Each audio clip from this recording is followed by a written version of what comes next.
E fala, torcida São Paulina, começando aqui mais um vídeo do canal. No vídeo de agora a gente vai estar vendo aí as últimas notícias e as últimas informações do São Paulo, que engatou quarta vitória seguida, brigando aí por muitos comentaristas, brigando pelo título do Campeonato Brasileiro e que pode ter reforços aí nesta janela. Então, antes de mais nada, desce aí embaixo, deixa seu like e se inscreve no canal para não perder os próximos vídeos. Tem vídeos aqui todos os dias, acabamos de bater a meta de 5 mil inscritos. Agradeço a cada um de vocês e agora vamos para a meta de 6 mil inscritos, beleza? A gente vai estar assistindo o vídeo junto, já sabe, no final do vídeo eu volto trazendo a minha opinião, os meus comentários e a gente vai debater e comentar muito sobre o Tricolor nessa temporada de 2024, que promete muito. Créditos e direitos autorais vou estar deixando na descrição, sem mais enrolação, bora pro vídeo.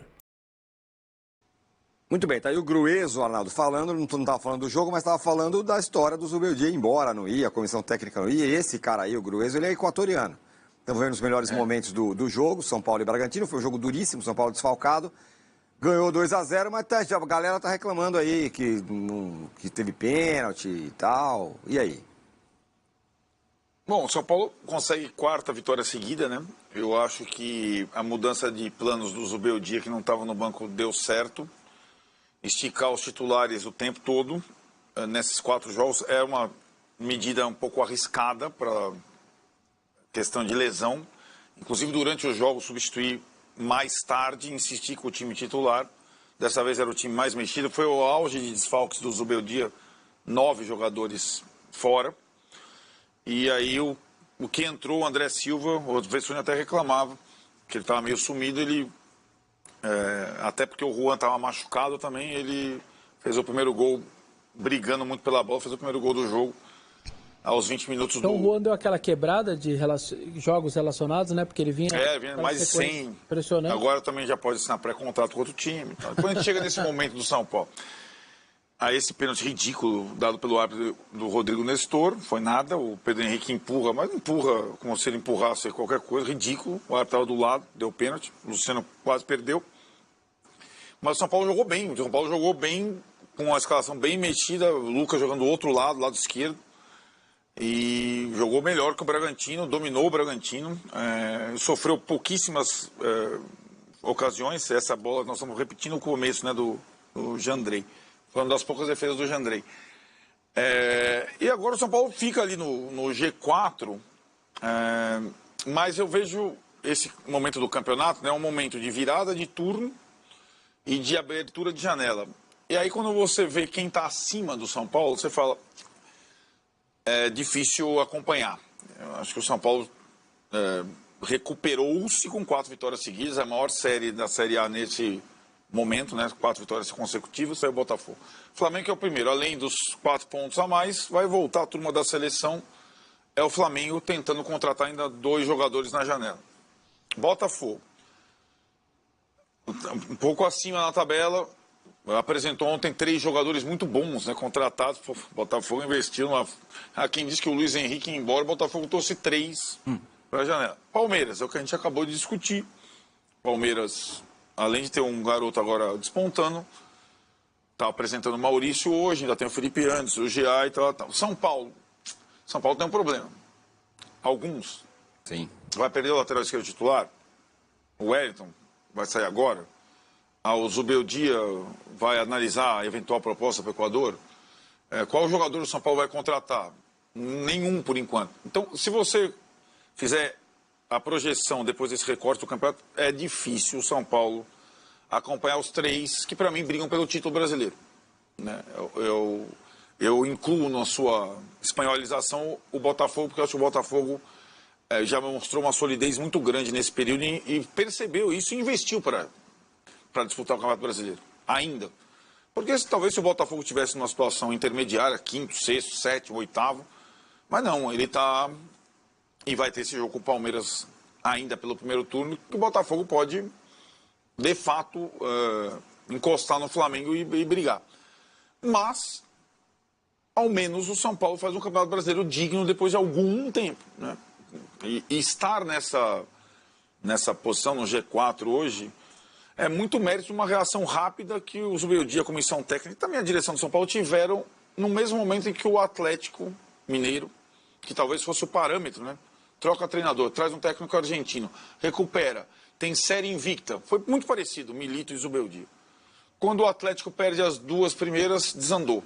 O São Paulo não desandou, o São Paulo recuperou e mandou 4 consecutivas, né? Então, eu só acho que o pessoal estava projetando, né? O Bahia daqui a um ano vai estar provavelmente melhor. O Botafogo já está melhor a cada ano. Palmeiras e Flamengo continuam lá. O São Paulo, ele está melhor ano a ano, dá para ver isso. Mas como não é um clube que tem, por incompetência própria do São Paulo, o fôlego financeiro de outros, para você subir um degrauzinho é mais difícil, né? Então, para você ter uma cartada, um lance, como você faz besteira quando você contrata o Rames, né? Ou até para segurar alguém. Ou para segurar alguém, para segurar um jogador titular, tal, é um pouco diferente ainda. Isso talvez para chegar nesse nível demore um pouco. E só falando, o jogo aconteceu no sábado, ao mesmo tempo de manhã não, no primeiro tempo estava o Rames destruindo pela seleção colombiana de novo, fazendo gol, dando passe, batendo pênalti e se consolidando como o jogador da Copa América.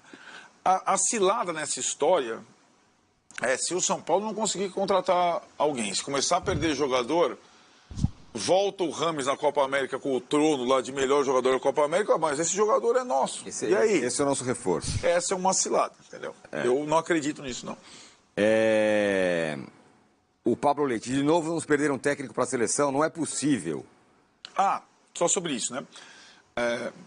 O Equador demitiu seu técnico logo após o jogo da Argentina. Foi eliminado. O Zubeldia seria um dos nomes da lista, evidentemente, pelo trabalho que fez na LDU ano passado. Agora, acho que essa possibilidade é remota. Não existiu ainda um convite oficial, uma proposta oficial. O Casares, está nos Estados Unidos, respondeu sobre o assunto, dizendo que o contrato é bem amarrado, tem multa e tal, e ele não acredita que o Zubeldia troca o São Paulo nesse momento pela seleção equatoriana. Agora, esse movimento de técnicos, lembrando que o Zubeldia, pouco antes da Copa América, se o Scaloni sair, quem seria um nome para a seleção argentina?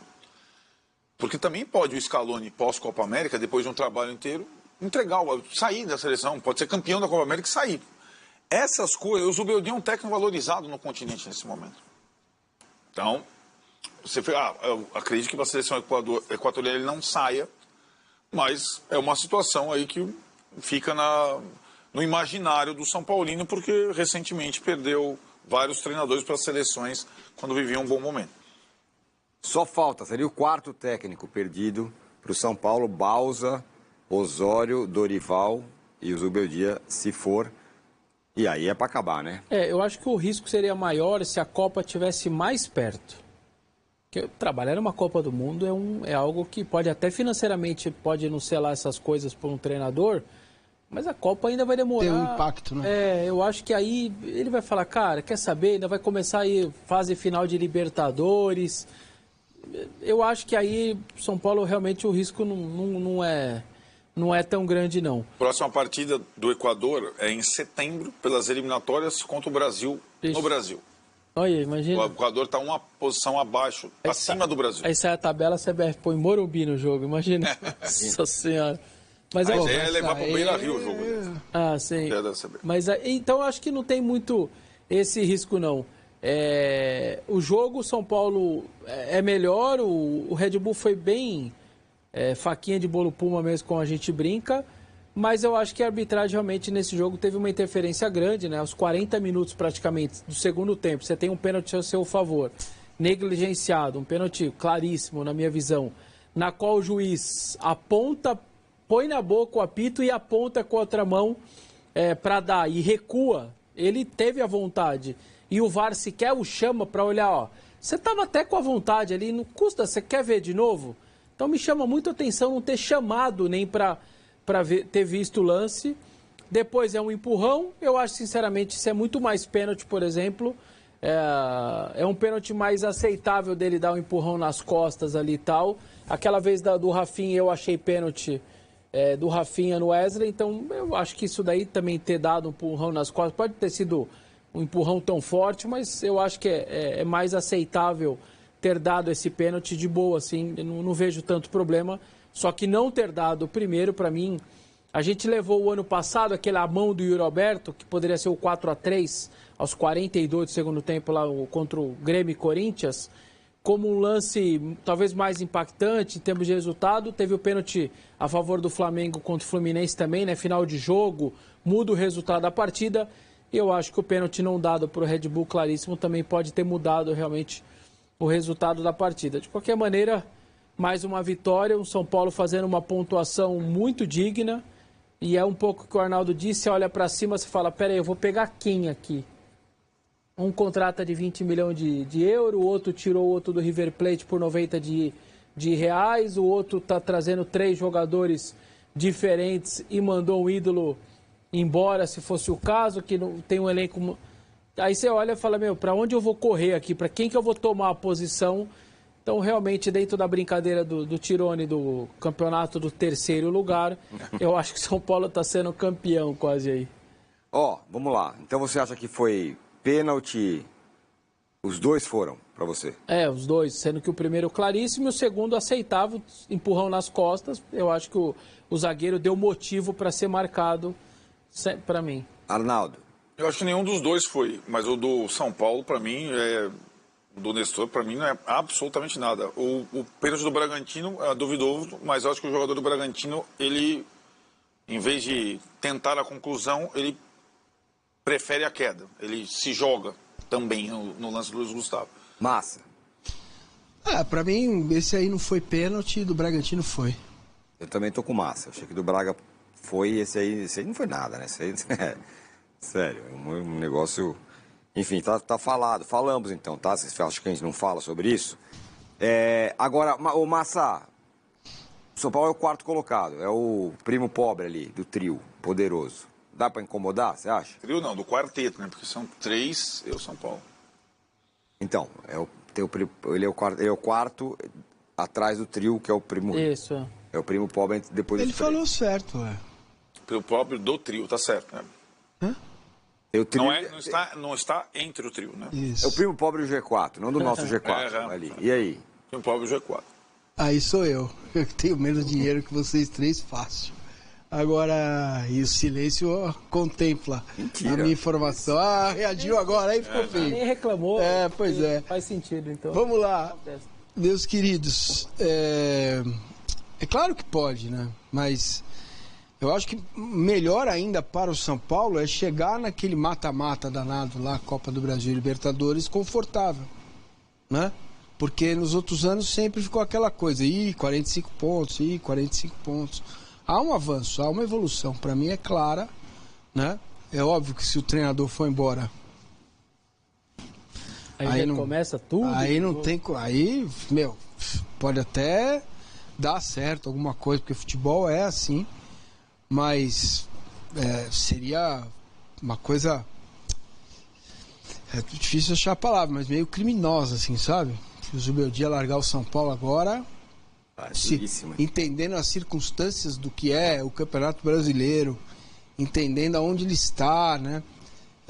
A camisa que ele é apaixonado desde lá de trás, quando ele disse que assistia o São Paulo do Tele, né? Olha, vai ser um baque grande, mas não vou falar sobre isso, até agora não tem nada. O que importa é o São Paulo ganhando. Não é fácil jogar com o Bragantino, apesar da faquinha de bolo Puma.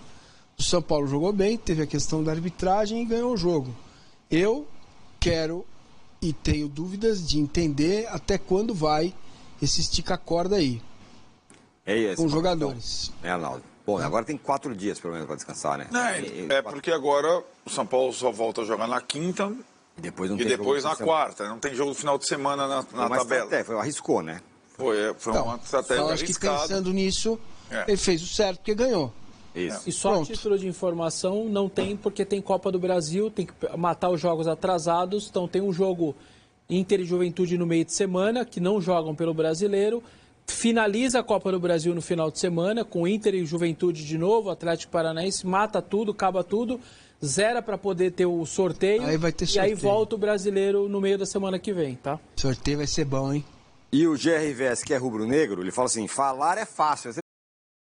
Já comenta aí, deixa a sua opinião. Você acha que o São Paulo tem chances de brigar pelo título do Campeonato Brasileiro esta temporada? Já falei aqui e repito, o início do Campeonato Brasileiro ele é muito importante e principalmente a regularidade de um time ela é muito importante para no final da temporada, nos 10 últimos jogos, esse time estar ou não brigando pelo título brasileiro. Uma coisa que está acontecendo nesta temporada e que não acontecia na temporada passada mesmo quando o São Paulo não joga tão bem, o São Paulo consegue vitórias, ou no mínimo empates. O São Paulo é um time que perde muito pouco, ao contrário do ano passado, que até não perdia tanto, mas empatava demais. O São Paulo essa temporada, mesmo quando não joga tão bem, às vezes consegue a vitória. Por exemplo, o jogo contra o Cruzeiro, o São Paulo não foi extremamente superior ao Cruzeiro. O próprio jogo agora contra o Red Bull foi um jogo muito duro, um jogo muito igual. O São Paulo não teve o total controle sobre o jogo, o São Paulo não teve as rédeas da partida, mesmo jogando no Morumbi lotado. Então, essas partidas em que o São Paulo não é tão superior, mas consegue a vitória, que faz com que quando chegar no final da temporada, o São Paulo possa estar brigando pelo título brasileiro. Isso acontece com o Palmeiras, isso acontece com o Flamengo. Partidas que o Palmeiras e o Flamengo nem jogam tão bem assim, às vezes são até pressionados, acuados, mas acabam vencendo por 1-0, por 2-1. Acontece, e isso é o que faz um time ser campeão no final da temporada. Por quê? O Campeonato Brasileiro não é a Premier League, o Campeonato Brasileiro não é a La Liga, que você tem 4 times e o resto são times fracos. No brasileiro aqui todo mundo pode ganhar de todo mundo. O São Paulo ganha de um time do Atlético Paranaense na Arena da Baixada, que é algo muito difícil, e perde para o Cuiabá dentro do Morumbi, para vocês terem ideia do nível de equilíbrio do Campeonato Brasileiro. Então assim, eu acho que se o São Paulo continuar nessa toada, continuar vencendo seus jogos em casa e não perdendo seus jogos fora, o São Paulo tem grandes chances de chegar nas últimas 10 rodadas podendo focar no Campeonato Brasileiro. Porque assim, por mais que eu e você gostaríamos muito que o São Paulo brigasse por todos os títulos, e eu até acho que o São Paulo pode brigar, vai chegar um tempo que o São Paulo vai ter que priorizar ou as Copas ou o Campeonato Brasileiro e Libertadores. Eu acho que a Copa do Brasil, nessa escadinha, é a terceira opção. Por quê? Se o São Paulo estivesse ali no meio de tabela, no 9º, no 8º, no 10º lugar, o São Paulo ia focar nas 2 Copas. Mas o São Paulo está em 4º. O São Paulo, se engatar mais 2 vitórias, o São Paulo joga agora contra o Atlético, que não vive boa fase. O Atlético está numa fase horrorosa, o Atlético Mineiro, né? Então o São Paulo consegue ganhar do Atlético lá, tem mais um jogo em casa, engata mais 2 vitórias seguidas, o São Paulo bate ali 2º, 3º colocado. O São Paulo pode até chegar na vice-liderança do campeonato, dependendo de combinações de resultado. Então, como é que faz um time que você vai chegar ali virando o turno, chegando nas 10 últimas rodadas? Como é que você abre mão do Campeonato Brasileiro e você estando ali entre os 3 primeiros? Há quanto tempo que o São Paulo não briga pelo título brasileiro? Então tudo isso tem que ser colocado. Eu acho que a última vez que o São Paulo brigou foi com o Muricy, aquele time do Kaká, do Ganso, do Pato, e com o Diniz. Teve o time do Aguirre também que liderou por bastante rodadas, mas de lá pra cá, então assim, é bom o São Paulo continuar nessa toada. São Paulo que deve se reforçar, Alexandro pode vir, tem um lateral da seleção do Equador, né, se eu não me engano, que também está sendo soldado plano B. Caso o Alexandre não venha, a gente tem o Thiago Mendes, que logo mais deve estar pintando aí. Só não podemos perder Luiz Zubeldia, né? Que seria um grande problema para o São Paulo perder mais um técnico em tão pouco tempo, né? Perder Osório, perder Bausa, perder Dorival. E nem acho que a culpa é do Dorival, tá? Essa seleção brasileira ela é bem ruim, mas ela é muito ruim. Então o Dorival não tem o que fazer com a seleção horrível dessa. Uma coisa é você pegar o São Paulo com jogadores limitados e formar um time para a Copa que seja extremamente competitivo. Outra coisa é você pegar uma seleção mediana, igual essa seleção brasileira, mediana para baixa, que você tem aí talvez dois jogadores acima da média, o resto são todos jogadores medíocres, e fazer esses jogadores jogarem. Jogadores estrelas, jogadores que jogam na Europa, jogam na Premier League, jogam no West Ham. Nossa, o Paquetá, né? Joga no West Ham, o 9º colocado do campeonato inglês. Nossa, é o time de primeira. Às vezes eu me pergunto, o que o West Ham, se a gente for fazer uma comparação, o que o West Ham tem a mais que o Atlético Paranaense? Para esses jogadores se acharem tanto. Enfim, voltando para o tricolor. São Paulo que deve ter reforços, o São Paulo que deve ter a volta do Zubeldia, né? O Zubeldia fica tomando cartão, todo jogo toma um cartão, o cara é completamente maluco, completamente fora da casinha. E eu prevejo o São Paulo sendo um time extremamente competitivo e um time mais rápido, um time mais técnico essa temporada. Ao contrário do ano passado, que era apenas um time aguerrido, apenas um time, sabe, combativo. Eu acho que o São Paulo pode evoluir, pode ser um time mais técnico, um time mais rápido, um time que consiga envolver os seus adversários em alguns jogos específicos. Deixa a sua opinião, deixa o seu comentário, eu quero muito saber. Não esqueça de deixar o seu like e se inscrever no canal se você não for inscrito, beleza? Fiquem todos com Deus, até o próximo vídeo e valeu!